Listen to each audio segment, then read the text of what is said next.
Yo, what's up, dudes? Back here with the first YouTube video of my channel.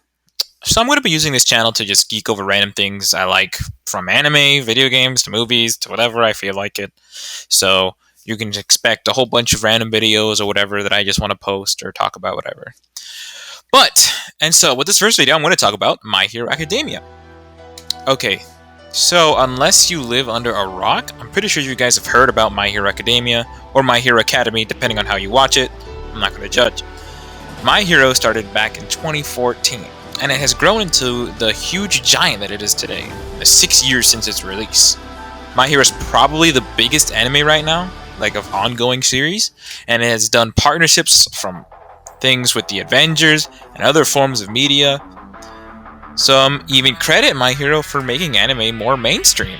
I'm sure a lot of you guys have noticed that recently anime has gotten a lot more bigger and popular, and what seemed to be lame and boring back in the day is now something more amazing, and there's a lot more people like into anime, and you could it's very frequently you'll bump into somebody that watches My Hero or has watched other anime or anything like that.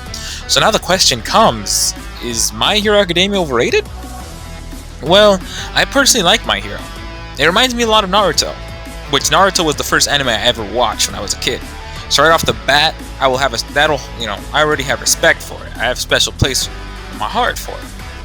But let's see what makes My Hero great first, before we dive into if it's overrated or not, So My Hero puts like a unique spin on the whole shonen powers area. You know how Naruto has like ninjutsu, and Dragon Ball Z has ki, and Black Clover has magic and everything like that. In the My Hero world, it's superpowers. Quirks is what they call it. Superpowers reign supreme. And so you have people with super speed, strength, flame control, and a whole bunch of stuff that you can think of.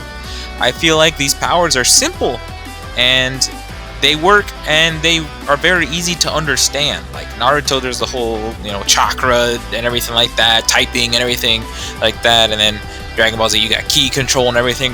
With My Hero, it's just, you're born with a power, and that's your power, It's very simple to understand, which is easy for people that are starting out with anime or haven't seen an anime before. So it's very easy to understand how powers work or how everything like that works. So it's a superpower, and most people know how superpowers work. My Hero does pretty good with villains as well. Like, one of the best villains I've seen in a recent anime is Hero Killer Stain.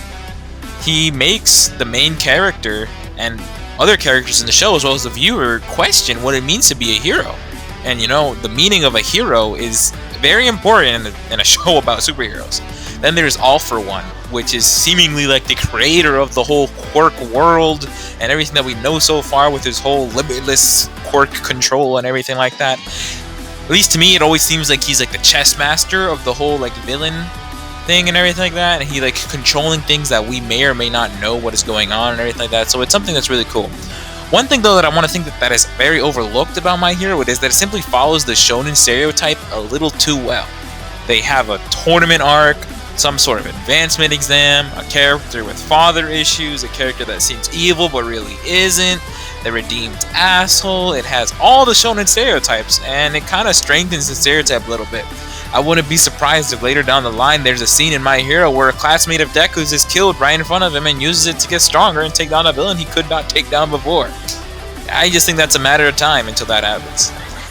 I like the twist that the show does with the quirks, and even though it follows the shonen stereotypes, it does do something that I think is amazing about the world, and it's something that they also hint at throughout the show, and that is the show's mantra or nakama or whatever you want to call it. It's the whole thing about it is that My Hero is about powers that you're born with. Some people are not born with any. In a world filled with quirks, being born without one is like a slap to the face. That is where Deku comes in. He wasn't born with one, and right off the bat, we see how differently he's treated for it. His classmates make fun of him, and he starts to lose his friends. Being younger, most of us wanted to be a superhero, and Deku is no different. He wanted to be a superhero as soon as he freaking saw All Might on that TV for the first time. Deku is really no different than us. The dream that he wanted to chase was shattered before his eyes as a young kid. What My Hero tries to show us is that people are simply just not born equally. What I mean by this is that when you're born in the My Hero universe, you're born with a quirk. and it determines how your life's gonna play out almost in some way. Like, you need to have a quirk in order to be a hero. Or if you have a bad quirk, your options are limited in what you can do. You can only be a hero if you are born with a special, cool, and powerful quirk, which simply not everyone has or gets born with, and they hint at this a lot throughout the show. That applies in our world too. When you're born with depending on the family that you're born with, you are born to, or where you are born, determines things about you. Determines how you're gonna live your life to some extent. Not everyone is treated the same way based on how they're born. Deku was given a horrible circumstance, but he shows us that even though we may not be born with what it takes or given what it takes to accomplish our goal, we can still chase it and still make the best out of it. He shows that despite being born differently, he can still accomplish his goal and still do whatever he sets his mind to. This may be the Naruto fan in me, but I really love that. It's a good message that a lot of people can use and look up to. Now the question comes, is My Hero overrated? I don't think it is. It's an amazing show. Not the best I've seen, but it's one of my favorites. Even though it's a show about superpowers and whatnot, I feel like this show is probably the most realistic shonen or most relatable shonen that's out right now. I feel like a lot of people see themselves in Deku more than how they saw themselves in Goku, or more than how they could see themselves in other shonen characters like Luffy and Asta. And that's okay. That's what makes My Hero great.